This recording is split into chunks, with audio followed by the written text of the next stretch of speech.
ohatra ve sy ny afera maloto ho afamaina ve?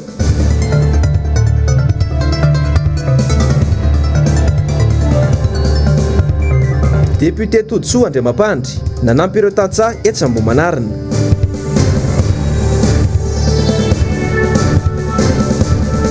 Air Madagascar mbola mety ahitana vahaolana ve? Tompoko lahy sy tompoko vavy ankafaliana sy ampitiavana indray ny tsodiako ny tokantranonao amin'ity arivan'ny Zoma 17 Septambra 2024 ity. Tonga sondry ianao atao anatin'ny fampahalalam-baovao ny fahitalavitry ny MBS ka manasanao ampanajana sy ampitiavana tenako anaraka ny vaovao hatramin'ny farany. Eo amin'ny vaovaon'ny toe-karena avy hatrany ary dia ho tapitra amin'ny 14 Septambra ho avy izao ny licence d'exploitation ny compagnie pitaterana anabakabaka Air Madagascar. Inona ary no mety ho akony amin'ny toe-karem-pirenena raha tsy misy ny vahaolana momba izay nambitso Versitraka sy Tahirinena.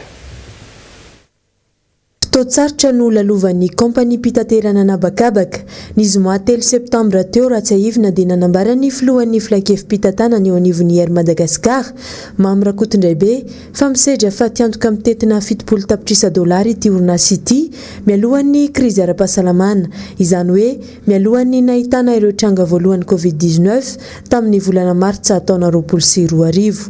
Manampitrotraka ny fatiantoka ny tsy fisokafan'ny assistante aorian'izay fantatry indray izao fa tapitra amin'ny 14 Septambra izao ny licence d'exploitation an'ny Air Madagascar. Ndiky zany fa tsy afaka isidina intsony izy ary tsy afaka isehatra eo amin'ny tontolo ara-barotra intsony ihany koa. Rehefa zay ny vono dia tsy afaka alohanao zany makany ivelany.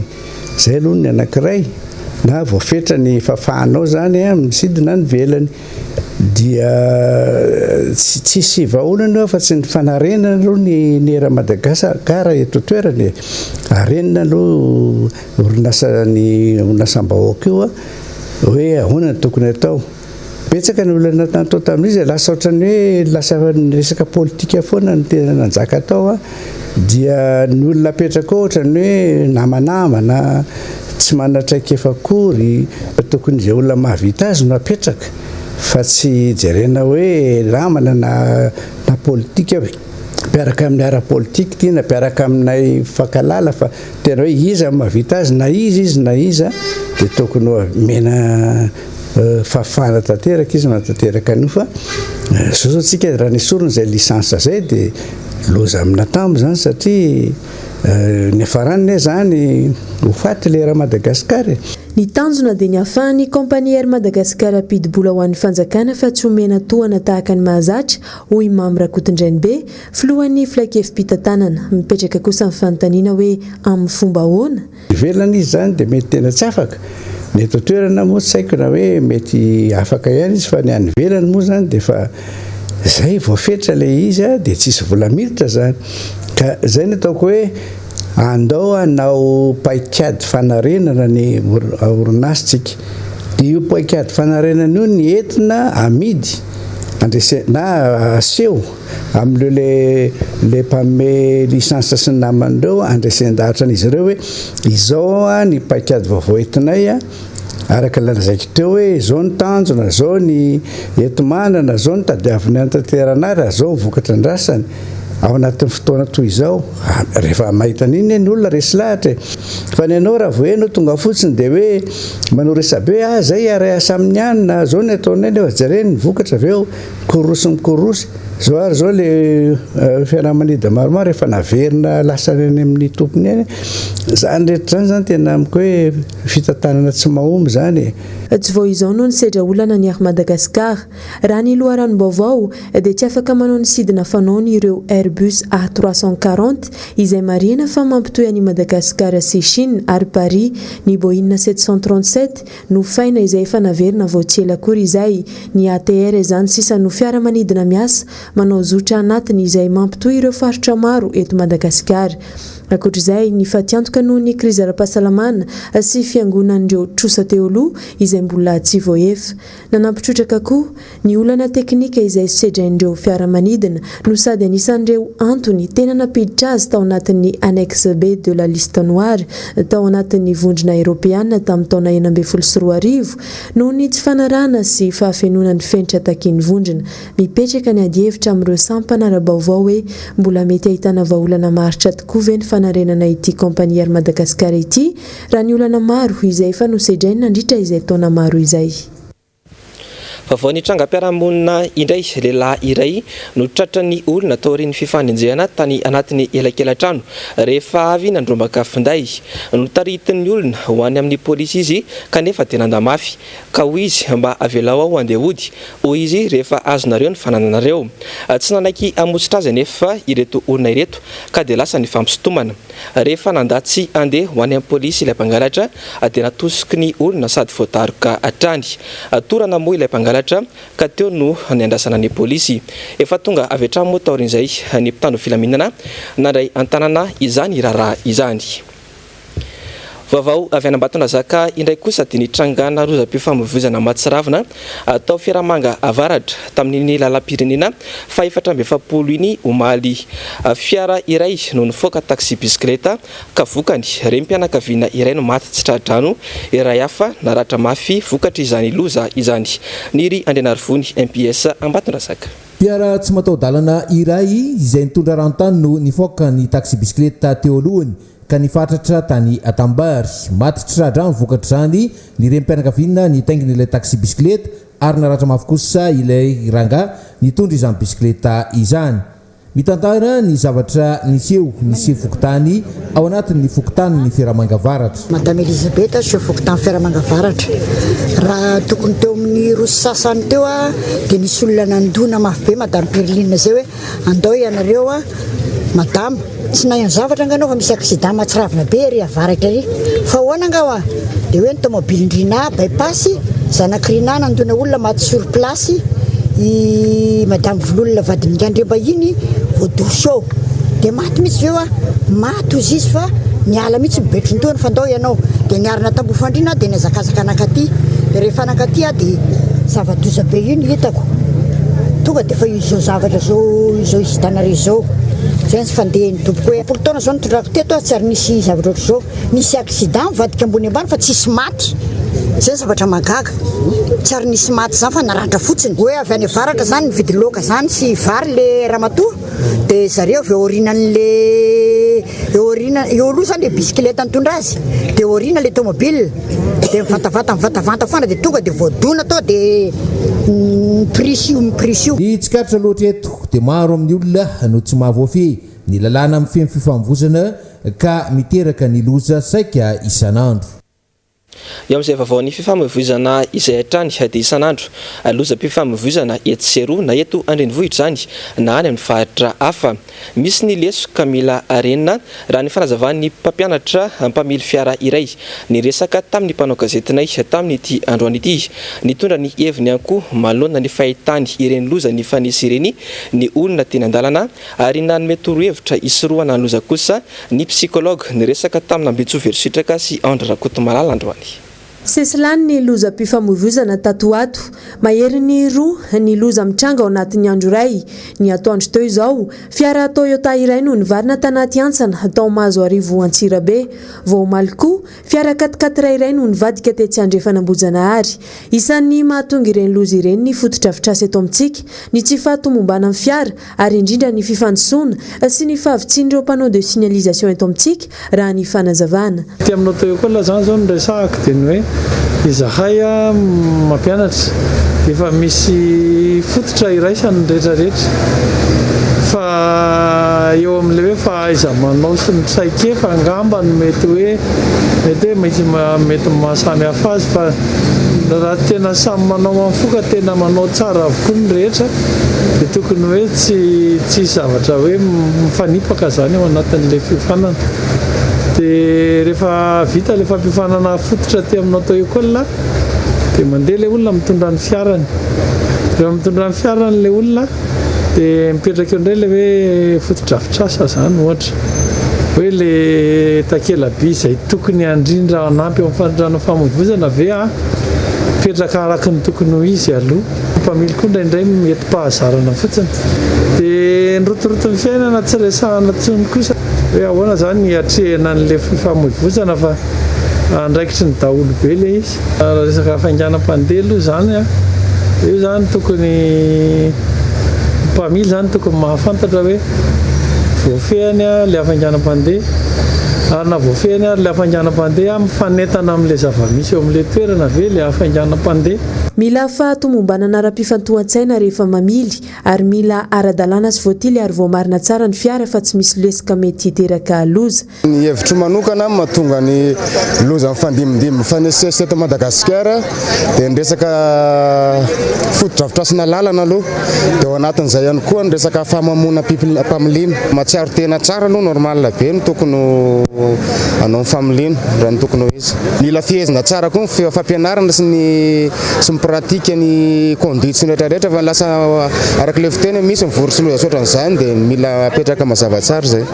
Hoe ny olona tokony hitondra fiarakodia aloha zany tokony olona tony izy dia mahay mitondra any koa izy zany mahay mamily any amin'ny resaka vizity angamba no ina moa zany tokony hojereva ny tsara mihitsy hoe fiara tokony andeha sa tsy tokony andeha tsony tokony hiasa sa tsy hiasa tsony zany.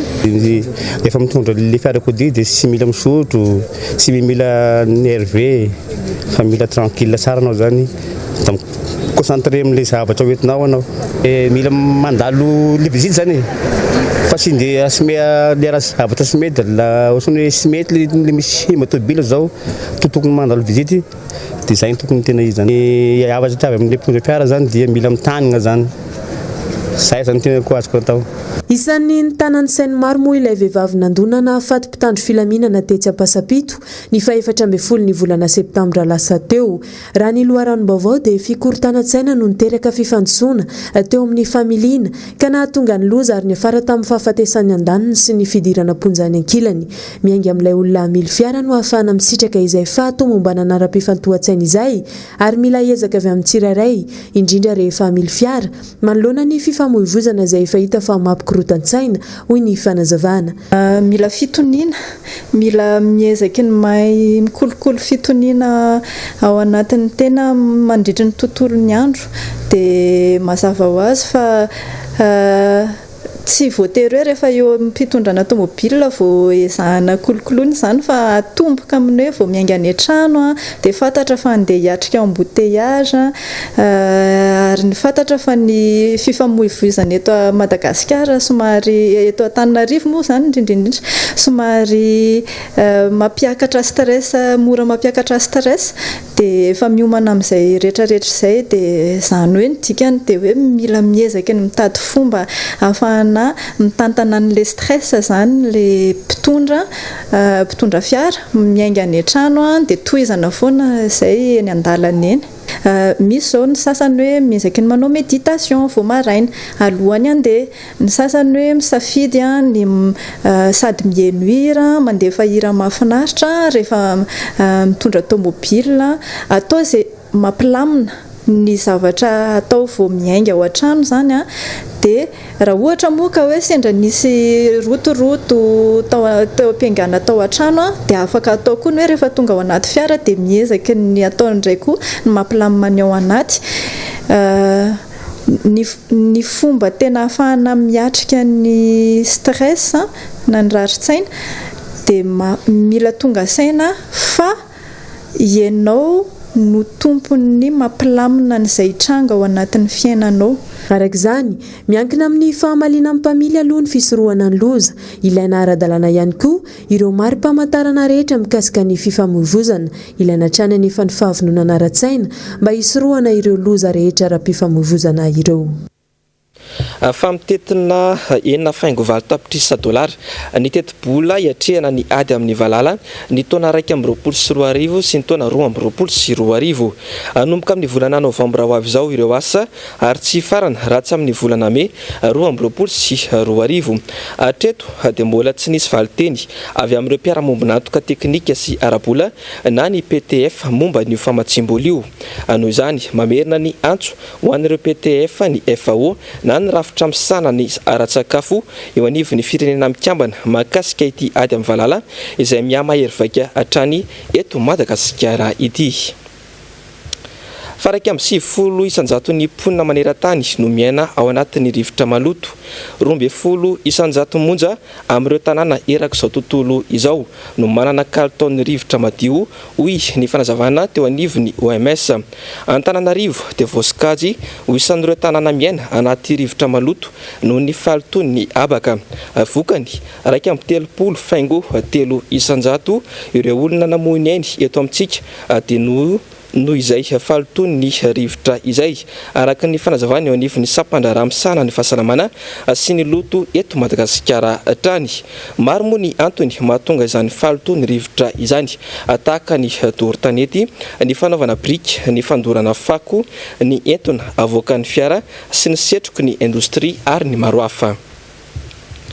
Vaovao ny fahasalamana kosa indray ary dia andro maneran-tany ho an'ny artrose ny datin'andro androany. Ny tondra fanazavana mikasika izany aretina izany ny mpitsabo iray resaka tamina Mbitsoviry sitraka sy Andro Rakotomalala androany. 5.7 tapitrisa ireo olona voan'ny artrose maneran-tany araka ny tatitra avy amin'ny OMS. Tsy voafaritra mazava kosa izany ho an'ny Madagasikara noho ny fanafenan'ny malagasy aretina matetika ka tsy ahafahana mamantatra ny antotanisa raha ny fanazavan'ny mpitsabo. Aretiny vantaolana ny artrose mety ho manaranaka kanefa kosa amin'ny ankapobeny dia vokatry ny tsy fitandremana teo amin'ny fisakafoana na fikotranana tafahoatra ka nanimba sy nandona mafy ny vantaolana raha ny fanazavana. Ny olona mihoatra ny 10 taona amin'ny tena voany izay ilay tafiditra teny antsika hoe facteur favorisant. Ny olona matavy indrindra ny lehilahy matavy be, ny vehivavy matavy be izany facteur favorisant. Dia ny manarak'izay ilay olona manana olana amin'ireny hoe misy déformation, misy mivilana kely mety taolan-tamosina na bingo na le olona mikapilakapa reny. Dia manarak'izay ny olona tena voan'ny artrose koa dia ny olona lay sportif be le mpanao fanatanjahantena be reny taloha dia reny mety ho voany. Dia ny olona le voan'ilay voadona matetika microtraumatisme eny amin'ireny genou eny amin'ny tanana. Manarak'izay koa ny olona lay mety tsy adininy hoe voadona izy nefa voadona matetika. Dia manarak'izay betsaka kokoa ny artrose eo amin'ny olona be tosidra. Isan'ny voakasika indrindra ny vehivavy mahazo taona noho ny fikorontanan'ny tsirim-panentana ao aminy. Na dia izany efa misy ireo tanora ny tratry ny artrose amin'izao eto amintsika raha toa ka aretin'antitra no nahazatra ny rehetra rehefa maheno izany hoe artrose izany. Voan'ny artrose kokoa ny olona lay tsy dia le mihetsika lava reny sy le tendakanina reny tsy goty mihitsy nefa tena hafa. Artrose tompoko dia mety azo mivantaolana rehetrarehetra eny amin'ny lohalika ny tena vo dia avy eo ery amin'ny cheville dia eny amin'ny tanana, eny amin'ny kody, dia eny amin'ny taolan-damosina eny dia aty amin'ny azon-damosina aty ambony aty ary tena marary izy io. Dia marary izy io indrindrindrindra amin'ny alina. Zay zany ny tena fisehony amin'ny alina dia tena lasa tsy mahita tory ilay olona. Dia avy eo misy ny déformation lasa miova endrika ilay vantaolana vantaolana misy an'ilay artrose dia lasa tahaka ny bingo izany ilay olona na mandringa ilay olona rehefa mandeha. Azo tsaboana ny artrose saingy mila manatona mpitsabo misahana manokana izany. Eo amin'ny vaovao maresaka iraisam-pirenena dia voasokajy ho isan'ireo firenena nahavita vaksiny be indrindra maneran-tany i Portugal amin'izao fotoana izao. Midina nanaraka izany ihany koa ny tanan'ireo olona mitondra ny tsimok'aretina Covid-19 any an-toerana. Ando miaratiana sy Tokira Marla. Natsatra ny fitondrana arivavy eny ivelany ao Portugal nanomboka tamin'ity herinandro ity. Mienatra ny mantso ny tan'ireo olona voamarina fa mitondra ny tsimok'aretina Covid-19 ao an-toerana raha namarina ny tompona andraiki-panjakana manoloana ny fiakarany ny tany fanaovam-baksiny.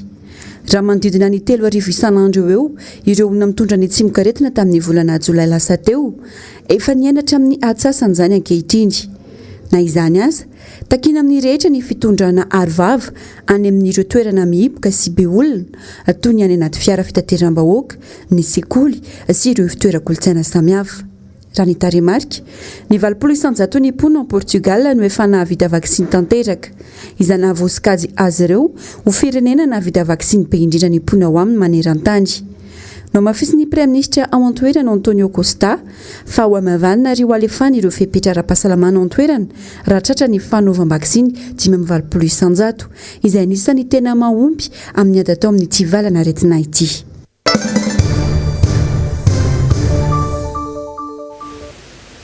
Araky ny famantarana manokana na raintsika teo ini dia hiditra tanteraka atao anatin'ny vaovaon'ny politika isika manomboka eto. Maro ireo raharaha mamatotra ny mpitondra TGV noho ny fiara maloto sy ny kolikoly tsy tambo isaina amin'izao fotoana izao. Mpanao kolikoly, pisoloky, mpanao fiara maloto izany no manodidina ny filo andro rajoelina amin'izao fotoana izao. Nitondra ny heviny moa ny mpahalalana Willy Razafinjatovo na ny maître Olala mikasika ireo raharaha ireo. Germain Menjanary sy Manora Rara écran plat, bonbon sisette 20 milliards ariary, volamena telo amin'ny fitopolo faingo 10 kilao, ny super ministre, ny secrétaire général ny ministère ny arena ankibon-tany, ny tifitra olona tamin'ny kalakin'ny kovy, sy nandraona généraly ampernas, diplôme oska, ny Apollo 21, ny CVO natao biziny, ny fanodikodinana vola fanampinany Covid-19, ny EPP manara-penitra, tsy amperitaona dia saika potika, ny fikasana famonoana sega, ny kere, ny alatra soni, ny fiaramanidiny tafika, tsy voalohany rajoelina ny vola, ny ministra Brice Irandrianasolo, izay ministra telo andro, noho ny afera maloto ary ny maro hafa. Ireo dia isana namarika ny fitantanana natao anatin'ny emergence. Mivoaka indray ny resaka kimaizimaizina momba ny filoha rajoelina sy ny ekipany, tao anatin'ny roa andro. Ny solombavambahoaka lantao Morondava, Christophe Tsiliva Didio, izay voatontono tao anatin'ny raharaha fanondranana volamena niaraka tamin'ireo indo-pakistanais misavalo izay nikasa ho an'i Dubai. Ankoatra izay, isan'ireo voatendry nandritry ny filan-kevitry ny ministra, ny talety général vaovao eo anivon'ny ministèran'ny mponina sy ny fiahina ara-sosialy, Ramatoa Andriatsimilao Ando Firaisan-tsoa.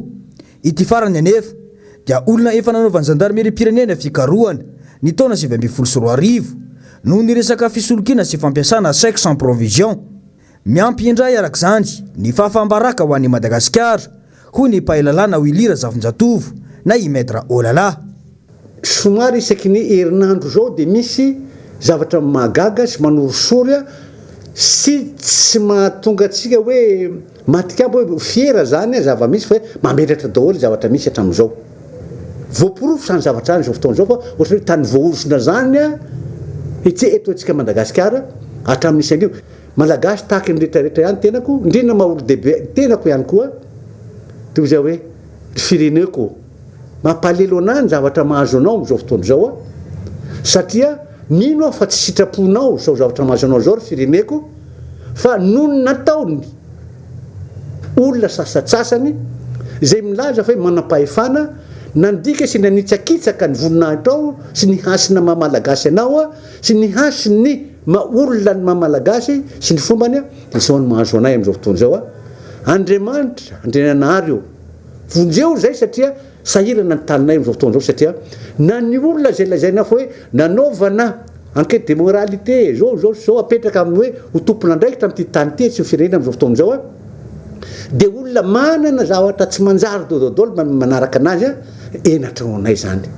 Tsara ny mampatsiahy fa tsy fanjakana teteza mita intsony no misy amin'izao fotoana izao.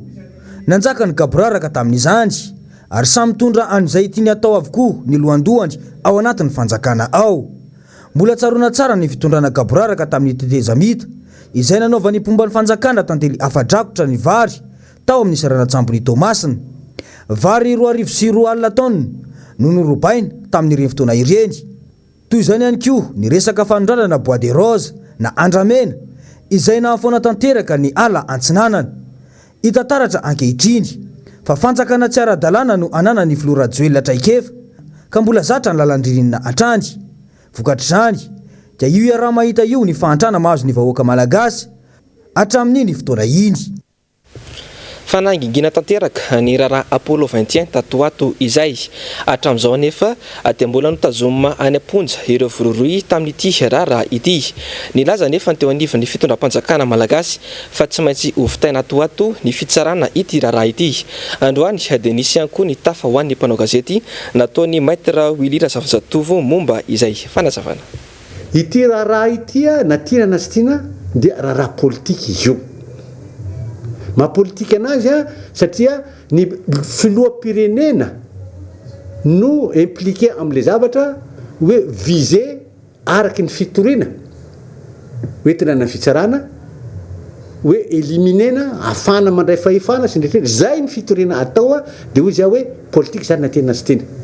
Ka mahapolitika amin'izany raharaha zany dia misy olona zay hoe intéressé zany manana tombontsoa higadrain'irey olona reo ela be any amponja. Dia no mahapolitika an'izy dia nanonteny an'izay raha ilay ministre frantsay dia izy hoe ny fanjakana malagasy any sy ny fitsarana malagasy ny tompo-teny fatratra amin'izao raharaha izao. Ka raha tompo-teny fatratra izy satria ireo ny mpitory ny zavatra tokony mipetraka araky ny zava-misy hatramin'izay sy ny zavatra fantatra tamin'ny tany sy ny firenena dia hoe rehefa misy lamindiara rehefa tsy anjeny fanjakana dia fafinaritan'ny mpitondra sy ny mpitory dia hoe hipetrahan'ireo olona reo any amponja ela be.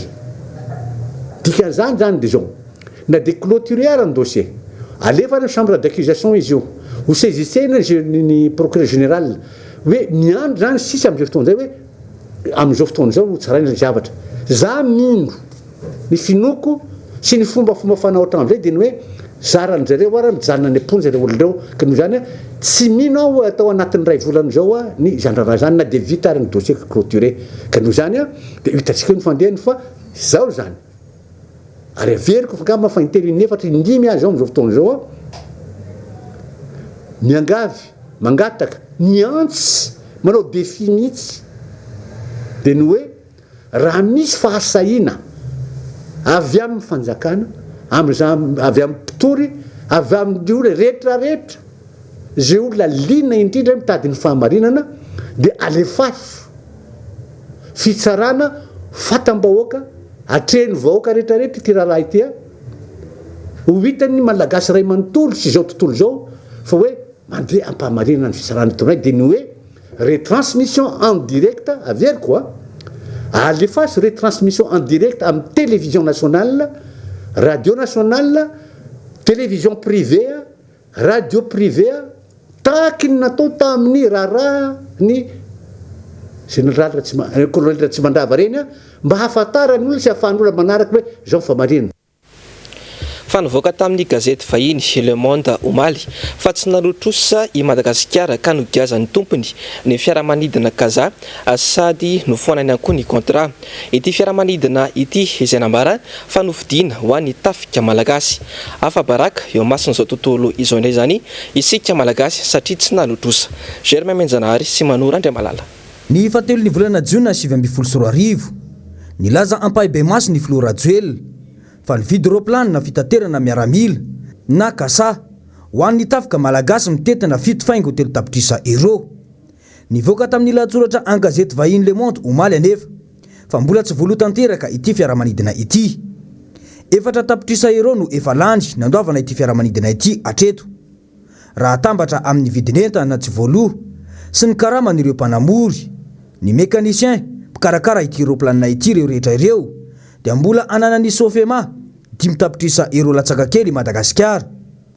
Fiaramanidina izay indroa nampiasaina tao anatin'ny rotaona taoriny ny matso 4 ny volana Jiona 2024 dia nisy dia natokana nataony ny tomana entana tamin'ny février 2022. Arak'izany very vola 4 tapitrisa euro ny malagasy. Antony nofoana n'ilay orinasa sofema ny fifanarahana arabarotra ny fanaovana mbola mitoy indray ny fahafambaraka ho an'ny Madagasikara. Zany hoe zay zavatra lazain'ilay mpitondra fanjakana dia ohatrany laingy avokoa satria raha ilay resaka mandeha zany amin'izao fotoana izao dia hoe ay ka le izy zany tsy novidiana fa nofaina ary tsy voalohany io fa ny amin'izao fotoana zao dia takin'ilay no tompon'ilay roplan arefa nisy article koa tamin'ny gazety Le Monde izay nilaza nylay fitakiny orinasa frantsay izay tompony le roplan io nilay roplan mangina nefa mitondra fanjakana amin'izao fotoana zao zany hoe mangina ilay filoham-pirenena mangina ny ministra ny tafika izay isan'ny voakasika ihany koa sode sanatria misy karazana fanodikodianam-bola ihany koa ao ambadika izy satria miaranare kosa tsika fa nilaza ny mpitondra fanjakana fa nividy an'io nisy volam-panjakana ve zany navoaka nividazaina fa nividianana an'io ilay roplan io sa tsy nisy raha sanatria ka nisy zany dia heverina hoe fa tafahoatra kosa ny zavatra ataon'ilay mpitondra fanjakana. Raha ny lahatsoratra navoaka ny gazety Le Monde dia efa tamin'ny taona 2026 no nanidina voalohany ity roplanina ity. Efa avy nampiasain'ny tafika tany Botswana sy Togo izy ity ary sarotra ho an'ny Sofema no nivarotra azy. Rajoela no voafintana ka nanapa-kevitra manokana hividy azy. Tsy nisy appel d'offre, tsy nandalo tao amin'ny anteny miera fa avy hatrany dia décret no nosoniaviny hividianana ity fiaramanidina ity.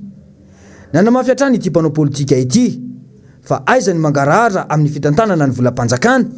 Etsy ankilany mamaly ny ministry ny fiarovam-pirenena General Rakotonirina Léon androany fa misy fanovana teknika tsy maintsy atao amin'ny fiaramanidina kasa satria tsy ahafahana mandatsaka ireo platsaka amin'ny elonaina ohatra. Misy pitsopitsony samihafa ara-teknika tsy maintsy amboarina. Efa nandony ampahany betsaka amin'ny vola hividianana izany ny fitondrana mbola any Afrika Atsimo ary fantatrareo fa ny taona 2024 dia mbola nisy ny Covid dia nitanteraka tao Afrika Atsimo ka betsaka ny fahatarana teo amin'ny fanamboarana sy ny ara-teknika izay karakaraina. Ny famerenana ny fiaramanidina izay any malagasy averiko indray sady tsy piako fa any fanjakana malagasy tanteraka dia mbola misy pitsopitso ny ara-teknika ny famerenana azy ho hatrany ny nambarany. Ao ny maintenance satria fiaramanidina ngeza be io, ao ny fifanarahana amin'ny fampianarana ny mpanamora malagasy hitondra azy, ny fandraisana azy ara-teknika. Fanidina ifotony voamaraina niaraka tamin'ireo tatsapam-bolivary nijery ny olana eny amin'ny lemaka be tsy mitatatra amomanarina ny solombavambaoka Totso Andriamampandry tamin'ity androany ity nambarany nandritra izany fa ilaina tanteraka ny fanampiana ny tantsaha eto Madagasikara. Germain Menjanahary sy Manora Andriamalala. Tahaka izao no zava-misy eny amin'ny lemaka be tsy mitatatra amin'izao fotoana izao. Rakotry ny tsikafina tanteraka ny tatadrano izay tokony anondraka ny tanimbary. Ity ihany koa no hoany batoadrano fampiasan'ireo tantsaha eny antoerana. Ny fantanin'ireo tantsaha nandritra ny fandalovanay teny amin'ity tanimbary ity dia ny hoe nankaiza ny apipa sy ny fitondrana manoloana ny fanatsarana ny famokarana eto amintsika. Ponina maro no velomin'ny lemaka ny be tsy mitatatra saingy adino ny fitondrana ny mijery ny fototrafitrasa mifanaraka amin'ireo filany ny tantsaha momba izany. Ohatra hoe canal C3 zay efa neritreretin'ny fitondrana hoe okirena nefa hatramin'izao dia tena canal ivoahan'ny rano sy idiran'ny rano ray no avy no tambary amin'izao fotoana izao ka dia raha mahito izao hitanareo amin'izao fa todotry ny tsikafina todotry ny fako natanina rivo rehetrarehetra dia mifantatra tobety mitatatra dodoly ka noho izany indrindra dia mijaly zay mpamboly midaly zay tatsaha eto be tsy mitatatra fa dia mila vonjya amin'ny fitondrana sy malala tanana rehetra hoe inona ny tokony atao amin'ny fambolena eto be tsy mitatatra satria tsy androso mihitsy ny firenentsika raha ny fambolena natao atsirambina. Misy fitenena zay manao hoe ny amatarana amin'ny firenena iray fa mandroso dia mahavelona amponina ao aminy. Inona ny veloma amponina eto amin'ny firenena? Ny vary, ny sakafo mba tsy isian'ny kere sy ny anohanana tsony eto amin'ny firenentsika. Fa raha ny fambolena ny mpamboly voakarakara sy voatohana amin'ny lafiny rehetrarehetra milamina ny firenena, mandroso ny firenena. Mba ho famalina ny etaetan'ireo tantsaha ireo vao mangeran-dratsy dia nidina nanampy ireo tantsaha ny solombavambahoaka Totso Andriamampandry. Nitondra vahaolana mivaingana eo no eo ho fanampiana ny tantsaha amin'ny fanadiovana ny tatatra izay simba amin'ireo tanimbary izay tokony ho ketsain'ny faritra maro sy ho fiveloma ny ponina eny antoerana. Ny canal dia tototra hita tsika reny tsikafona be da be reny tsy misy manadio a izay anjarany apipa zany a eo koa ny tovadrano a simba zay fanaovako antsoantso amin'ny mahasolom-bavam-bahoaka mandraindraikitra ny apipa sy ny ministera ny agriculture fa tsy mandraindraikitra ao anatin'izay a hitantsika ny fefoloa simba dia misy fiatraikany be mihitsy zany a amin'ny volo vary a ety aminay io ny tena fiveloman'ny olona ary le makibetsy mitantatra zany a dia nisan'ny ngeza indrindra eto Madagasikara ary mamelona olona maro eto a Antananarivo fa tsy Ambohimanarina ihany ka noho izany a maheno sy nahita ary iarany zany olona zany a ny tena matatsahan tena sy ireo tatsaha maro dia amidiny ety fotony tena koa ny tena hoe manampy amin'ny arakasa hita maso ary tsy vitan'izay ihany a fa manotritra ny tenako zany a fanampiana ho an'izy ireo zany a ho fanaovana ny barazy ny fefoloa zany a mba hanatsarana zany a dia mitondra ny tsanambon'ny takalana zany a na araboly eo a na ara-fitaovana na arakasa miaraka amin'ny tatsaha ohatra n'izao a satria izay ny tokony ilain'ny mpitondra eto amin'ity fireneny ty a tsy vitaniny ambony latabatra fa misy potaka mihitsy a misy na ranony maloto mba miaraka amin'ny olona satria ny fitondrana efa tsy miasa efa tsy mijery ny tatsaha dia na tsy andraikitsy ny somba mobaoka zany a dia tsy maintsy midina ny tena zany a manampy ny mpiarabelona amin'ny tena ao anatin'izay nandray angady avy hatrany ny solombavam-bahoaka niara-niosina tamin'ny ireto tantsaha ireto tsara ny manamarika fa tsy vao androany no nanao etsika ho fanampiana ny tantsaha sy ny fampisehoany ny mahatantsaha azy toy izao ity solombavam-bahoaka izay lany tamin'ny anarany antokotiko i Madagasikara ity fa saika isan-taona dia misy foana ny fanampiana ataony amin'ireo tantsaha ireo no mafisiny fa manaitra ny mpanatanteraka ihany koa ny tenany amin'ny mahasolombavam-bahoaka azy mba anatanteraka ny andraikitra izy ireo afa nisy kosa ny fivirina izay nitarihan'ny solombavam-bahoaka Mamirabenirina teny amin'ny trampokon'olona Ambohidratrimo tamin'ity androany ity antony dia ny famahana ny olom-bahoaka mahakasika ny fitaterana eny an-toerana Jeremaimenjanahary sy Manora Andriamalala mampikaikaika ireo mponina eny Ambohidratrimo ny fomba fiasan'ireo taxi be eny an-toerana manoloana ny fitarainam-bahoaka momba izany dia namory ireo tompon'andraikitra rehetra voakasika izany ny solombavam-bahoaka izay voafito ao amin'ity distrika ity androany isan'ny tonga niatrika izany ny teo anivo ny ATT ny coopérative miasa eny an-toerana ny solontenan'ny mponina ny gendarmerie-pirenena ao an-toerana ny eo anivo ny commune izay notarihiny be ny tanàna nambaran'ny solombavam-bahoaka nandritra izany fa tsy finiavana te isalovana andraikitra no itarihany izao fivoriana izao fa mba ho famahana ny olana izay manahirana ny vahoaka tsy manana tena zotra manokana ny revotra ny distrika fa tsy maintsy metehitra amin'ny zotra makeny nosiala sy makeny mahitsy ny sosikevitra hoe tsy azo eritreretina ve mba na iverenana ny zotra manokana ho an'ny commune Ambohidratrimo nampitaina moa izay sosikevitra izay a tsy ny député tsy ny commune rery no tompon'ny fanapahan-kevitra amin'izay fa tafiditra daholo na ny coopérative na ny ATT na mpandrara ao anatin'ny fitaterana misy fanajariana maro tsy maintsy atao anatin'izay fa mandra-pahatonga an'izay zavatra lavitrezaka be izay a anisan'ny tarainan'ny olona no hoe satria vokatra izay dia lasa amin'ny fotoana ilay ataontsika hoe heure de pointe maraina sy ny hariva dia tsy maharaka ny mponina eto amin'ny renivohitra Ambohidratrimo ny fitaterana hanika tara ny akamaroany izay miakatra ny Antananarivo miasa ny avy any Antananarivo koa efa betsaka miasa ety amin'ny faritra Ambohidratrimo dia nisy ny vahaolana izay nentin'ny coopérative ary efa ho ampiarina avy hatrany amin'ny alatsinainy izao efa nahazo alalana avy amin'ny ATT avy hatrany amin'ny hoe isy endrika navetta zany hoe anamaivana azy afaka iodina eto Ambohidratrimo ary eto Ambohidratrimo ihany ny fiara sasany izay efa voafaritra anisan'izy ireo tsy ny fiara rehetra akory tsy ny fiara rehetra makany Anosiala sy Mahitsy fa misy fiara 420 isan'andro mahazo alalana manokana hitatitra mponina eto tapitanànana Ambohidratrimo renivohitra mba analana an'izay olana amin'ny heure de pointe maraina sy mifodina ny arivo izay dinidinika ambany tafitra tanteraka no zava-nisy nandritra ity fotoana ity nisy ny fanomezana fandraisam-pitenenana ho an'ireo izay niatrika ny fotoana mba hikarohana vahaolana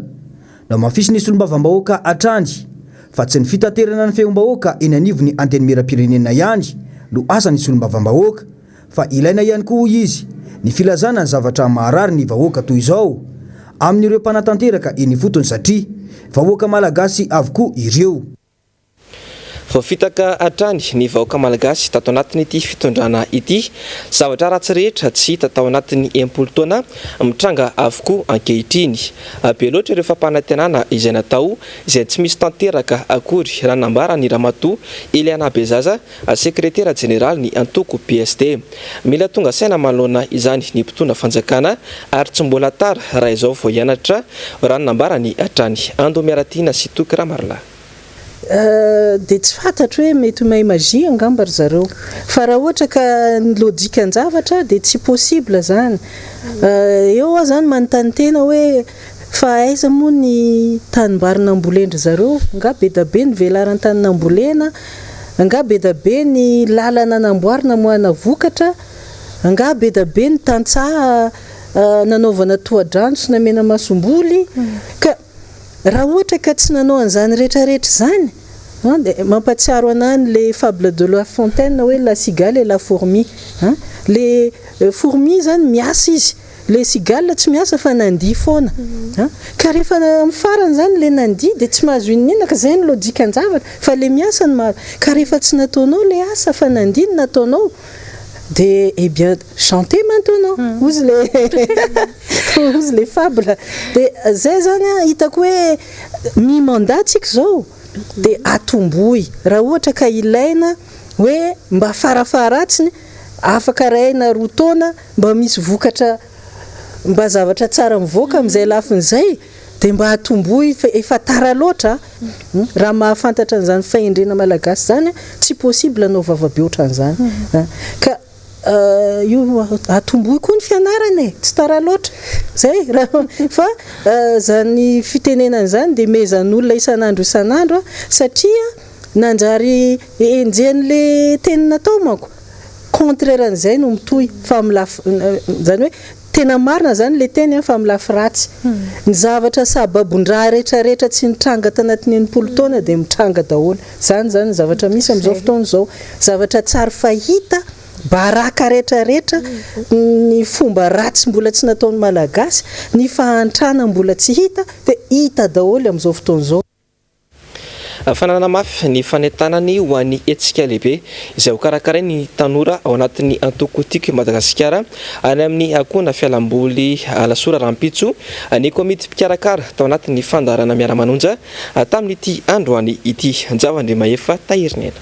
Rampitso no tanterainy any amin'ny akona fialamboly Alasora ny hetsika lehibe izay karakarainy tanora tiky Madagasikara. Hetsika izay natao indrindra hanampiana sy tsonjovana ireo ray aman-dren'ny mpianatra amin'izao atao ampianarana vaovao izao.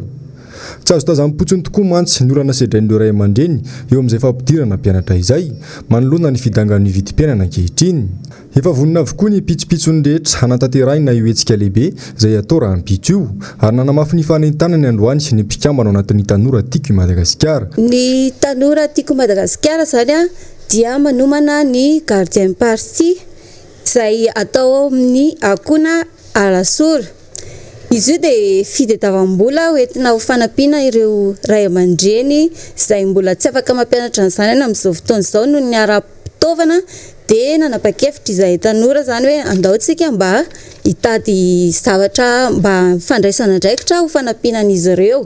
Dia misy zany io hetsika lehibe izay ataonay io dia misy fitadiavam-bola izay ataonay ary ny zavatra rehetra izay ho azonay rehetrarehetra ao dia hoentinay hividianana fitaovana ho an'ny mpianatra mba ho fanampianan'ireo ray aman-dreny izay hitanay sy fantatray fasahirana eto Antananarivo renivohitra sy ny manodidina. Maro be ny zavatra hoento hitantsika eo misy ny karaoké, misy ny pétanque, misy ny basket, misy ny piscine, maro dia maro tokoa tena tsy voatanisaka eto fa rehefa tonga eny areo dia hitanareo hoe inona le izy.